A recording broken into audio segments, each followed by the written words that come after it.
guys, it's Big Moran. This is going to be a video about dealing with spread pressure and swaps. In this video, I'm going to be going over some of the comps where you'll encounter a lot of spread pressure and swaps on the Resto Druid. And I'll be going over what sort of tools you can use to make sure that you don't die during these swaps. The first thing I'm going to do is explain the sort of comps that tend to do this. Then I'm going to go over the toolkit that you have to deal with these sort of situations. And then I'm going to go into some games showing how I deal with spread pressure and swaps. So the first thing I want to go over are the types of comps where you'll encounter spread pressure and swaps on the Resto Druid. And usually these comps will involve Affliction Warlocks. So as you may know, Affliction Warlocks do a lot of AoE damage to your team. And this damage gets dramatically increased once the Warlock uses Demon Soul. If the Warlock is playing with a melee DPS, such as a Warrior, which is a very common setup, the Warrior will often make swaps to the Resto Druid with a Stormbolt, while the Affliction Warlock has dots on multiple teammates. This can make it extremely difficult to heal through the damage on your teammates while keeping yourself alive. Another class which can be extremely difficult to deal with if they're doing spread pressure on your team and they make a swap to you is Feral Druids. Feral Druids have a lot of mobility and they have a lot of AoE damage with their bleeds, as well as a lot of single target damage with their single target attacks. Moreover, they have a very powerful offensive cooldown called Incarnation, which is a 3-minute cooldown which increases their damage done and gives them access to their stealth abilities. All in all, Ferals are very difficult to deal with as a Resto Druid simply because you do not have the luxury of being able to kite them like you do other melee DPS. So when you're playing against Feral Druids, you might also encounter a lot of spread pressure while being swapped to. Arms Warriors are another class that can be extremely difficult to deal with and extremely difficult to heal through.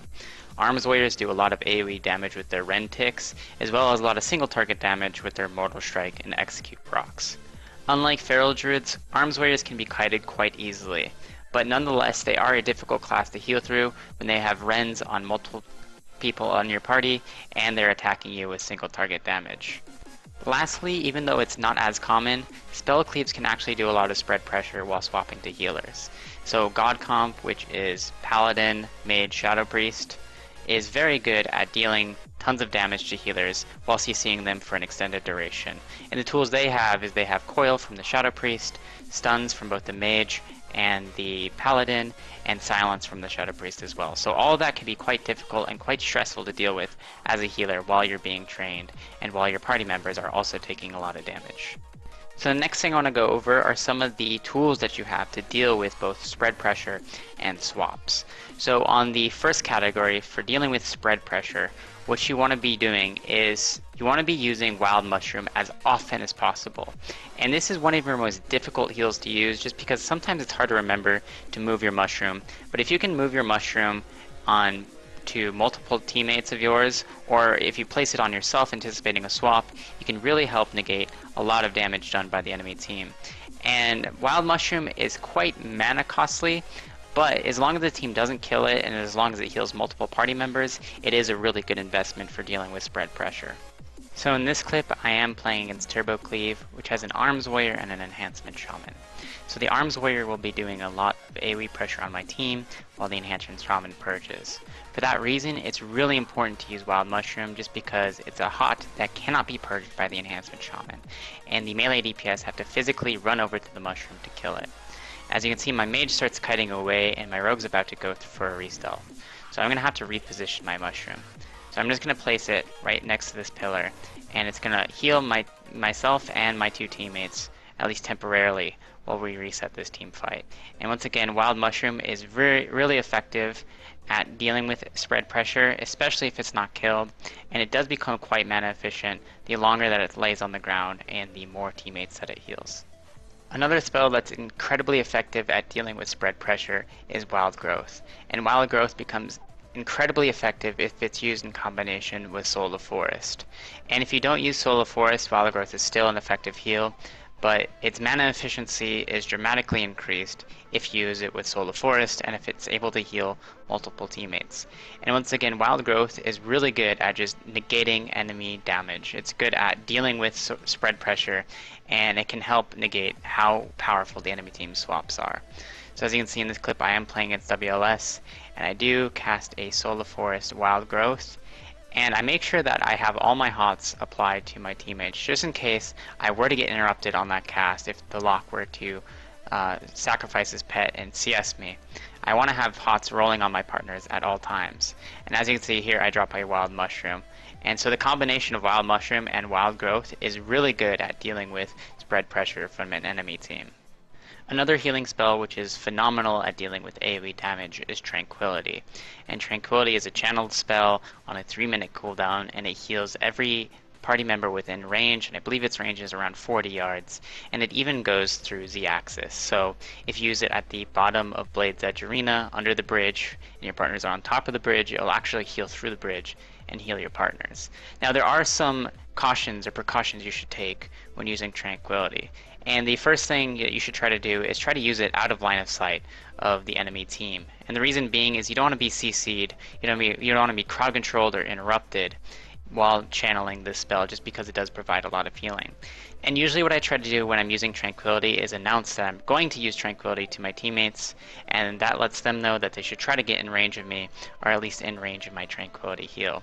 So here I am applying HOTS to my teammates, and anytime you use your AoE spells, you want to make sure that there's HOTS rolling on your partners, just in case if you are to get interrupted or something happens to your AoE healing spell, if someone kills your mushroom, interrupts your Tranquility, or interrupts your Wild Growth, you have some form of healing to deal with the damage that's going to be going on to your teammates. So as you can see at the end of my Tranquility cast, unfortunately I do get interrupted, but my Tranquility was able to heal quite a bit of AoE damage from the enemy team. And one of the things you'll notice about all the AoE healing spells that you have is they do cost quite a bit of mana. But the nice thing about that is the mana efficiency of each one of these heals is based on how many targets they're able to heal. So Tranquility can either be very mana inefficient or very mana efficient. And the same thing goes for Wild Mushroom and Wild Growth. If you're just using Wild Growth to heal some dots on yourself, it might not be that effective, but if you're in line of sight of your teammates while casting Wild Growth, or in your range of your partners while channeling Tranquility, the mana efficiency of those spells goes dramatically up. So they become incredibly mana efficient heals. And that's kind of one of the misconceptions that a lot of players have in Arena, is they're hesitant to cast Wild Growth, they're hesitant to use Tranquility and Wild Mushroom just because they look at the mana cost and they think that it's not going to be worth the investment. But if the healing spells are healing multiple members of your team, they do become very mana efficient heals. And I'm saving the best tool that you have for last. So the best tool that you have for dealing with spread pressure and swaps is actually Bear Form. So Bear Form not only helps you deal with spread pressure, but it also helps you deal with swaps. And it makes more sense that it helps you deal with swaps, but I'll explain how it helps you deal with spread pressure. So chances are when you're playing an arena game versus a team that has a lot of spread pressure, you're going to be playing with Ysera's Gift. And Ysera's Gift is really good at healing AoE damage. And the healing done by Ysera's Gift is based on a percentage of your health pool. And in Bear Form, you gain an increase to your health, therefore you'll have a higher health pool, which means Ysera's Gift will be healing more. So as often as possible, if you can spare a global, or especially if you're getting trained by an enemy team, if you get swapped to, your first instinct should actually be to go Bear Form. And this is extremely true against melee teams, but it is also true against caster teams. So here I am playing WLS, and I'm about to get swapped to by this warrior with the Stormbolt stun. So right here the warrior does use his Stormbolt on me, and he's going to heroic leap right on top of my face. And once again, my first instinct, and your first instinct when this situation happens, is you should be looking to go into Bear Form. And right here I do overlap Bark Skin, which is a bit of a mistake. I think I could have survived just fine with Bear Form. But once I'm in Bear Form, once again I'm negating, or I'm reducing the physical damage done by all targets onto me. So I'm reducing the damage done by the warrior, and I'm increasing the healing done to my team by increasing the health, or the healing amount that Ysera's Gift will be healing for. The benefits of sitting in Bear Form are not completely restricted to playing against teams with melee DPS, and shifting into Bear Form before a swap happens or before you anticipate a swap can be very effective against caster teams. So in this clip, once again, I am playing against a God comp, which is a Frost Mage and a Shadow Priest, and I was just shifting to Bear Form just because I thought the mage was about to cast a Deep Freeze Polymorph on me. But being in Bear Form not only prevented him from deep sheeping me, but it also helped me live the swap. So right here I make the mistake of using Iron Bark on my rogue just because I was anticipating that the mage would have used a Deep Freeze Ring of Frost or Deep Freeze Polymorph on myself. So in anticipating the massive damage on my rogue, I use Iron Bark on him, but instead the enemy team swaps to me. But luckily they swapped to me while I'm in bear form. And this whole time I'm not shifting out of bear form just because I have a much higher health pool while sitting in bear form than I would otherwise have just sitting in human form. As you can see, they use all their DRs on me, they use all their stuns and all their silences, and they drop me quite low. And I'm forced to use my health stone. If I didn't have that health stone and I wasn't in bear form, I 100% would have died that swap. So once again, shifting into bear form not only prevented the mage from CCing me, but it also helped me live this swap, and I was even forced to use bark skin. So I was in I was in bear form, was forced to use bark skin, forced to use my PvP trinket, and a health stone. And if I didn't sit in bear form for the duration of all this CC, I 100% would have died. And I probably could have spared using that trinket, but I was just nervous that the 2-second deep freeze would have led to my death. So I was able to trinket that and instantly use my health stone while in bear form, and that dramatically increased my health pool and helped me survive passively by increasing the healing done by Ysera's gift. One of the comps that can be very stressful to deal with as far as swaps onto Resto Druids is RMD. So RMD does a lot of burst damage and has a lot of control over a single target. So RMD has a lot of silences, a lot of stuns, and this can be very difficult to deal with as a Resto Druid. And bear form is one of your most important abilities in this matchup, and there's a few reasons for this. The most obvious reason is sitting in bear form prevents the enemy team from killing you. So if you're just sitting in bear form, just like the clip against the God comp, any swap onto you will dramatically be less scary because the rogue will be doing significantly less physical damage to you and you'll have a higher health pool. But on top of that, if you sit in bear form versus RMD, or if you use bear form as often as possible, it'll also prevent the mage from using Deep Freeze Polymorph on yourself. So it's a very win-win situation sitting in bear form. You dramatically reduce the chance that you'll die to swaps, and on top of that, you'll also reduce the chance that the mage will be able to CC you throughout the matchup. So the more often you sit in bear form, the more effective you will be at dealing with the swaps that the enemy team is able to do. So you'll prevent them from swapping to your DPS by preventing the Deep Freeze Polymorph, and you'll also prevent them from swapping onto you by reducing their physical damage done, specifically by the rogue. And one of the questions you might have is, well, how do I know they're going to swap to me? And there's a few indicators of this. One of the things you should be looking out for is a rogue's vanish. So right there, the rogue used his vanish spell right next to me while running towards me. And this is an obvious indicator that the rogue's trying to swap to me. And I'm just going to play that clip one more time so you can see exactly what happens. So once again, this fight is pretty much congested in this one area of the map, and I'm pretty much just sitting on the ramp and shifting in and out of bear form to deal with the polymorphs of the mage. And in a moment, the rogue will be running right towards me while my partners are running away from me.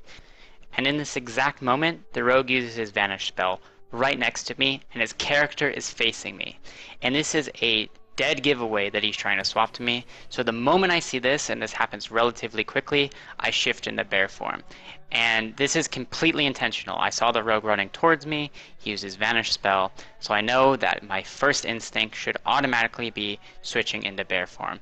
And rogues are one of the more predictable classes for dealing with their swaps. The only time that they're unpredictable is if they shadow step you with a shadow dance. And sometimes that can be quite difficult to preemptively shift into bear, but at every opportunity possible, you should be shifting into bear versus rogue mage teams, just because it'll help you deal with not only their swaps onto you, but also their CC onto you. The last thing I'd like to go over is one of the most horrific games of Arena I've ever played, and one of the scariest situations I've ever been in an arena setting. So this game immediately goes off on a bad start as I get kicked on my Cyclone cast out of stealth. And immediately the team swaps to me, so I shift into bear form. And one of the mistakes I make is I shift out of bear form the moment a Hodge lands on me. And if I just would have stayed in bear form and used Iron Bark on myself, I probably wouldn't have been in all this trouble. So as you can see, I'm just applying hots to myself, and I'm taking a lot of CC and even a Strangulate, and I don't have Trinket. So I'm forced to use my Shadow Meld and my Health Stone. And one of the things I didn't mention earlier is you can also use your mobility as a way to deal with spread pressure in swaps. So right there, I do use my Displacer Beast to get behind the pillar. And while I'm low like this, I don't want to be in range of the Death Knight because I don't want him to death grip me. So ideally, I should just be behind this pillar. And while this is happening, you shouldn't be too concerned about the health pool of your teammates. If you're dealing with a team that does a lot of damage to Resto Druids, you should rely on your teammates using their defensive cooldowns to help them survive, while you're using your spells and your cooldowns to help yourself survive. So in a way, this becomes a survival of the fittest, so to speak, as far as how to deal with the spread pressure, especially when you're getting trained. If your partners have defensive cooldowns, they should be using them while you're under a lot of pressure, just because it can help you deal with the damage that is going on to you. So you don't have to worry too much about healing your partners if they're using their defensive cooldowns to reduce their damage taken. So once again, if you're under pressure from a team that's training you and your partners are taking residual damage, you should be letting them know that they need to help themselves survive while you focus on having yourself survive. And once again, your mobility can be an excellent tool for your survival. So you need to have very careful usage of Displacer Beast, making sure that you can get far away from the enemy team. And as you can see, I just took a Strangulate and I shifted into bear form.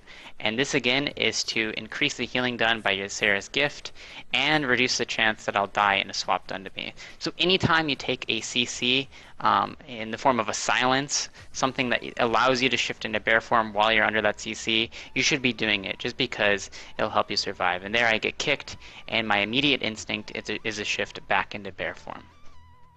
Anyway guys, I hope you found this video useful. If you have any questions about dealing with spread pressure, any questions about this video, any Druid related questions in general, please leave them in the comment section below.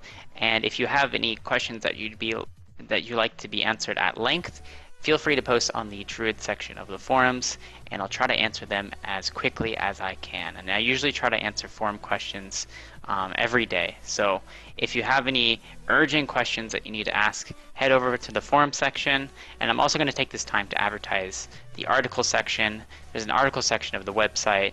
I tend to write a lot of articles. If you have any ideas for articles that you'd like to be written, feel free to send me a private message or post on the content request board.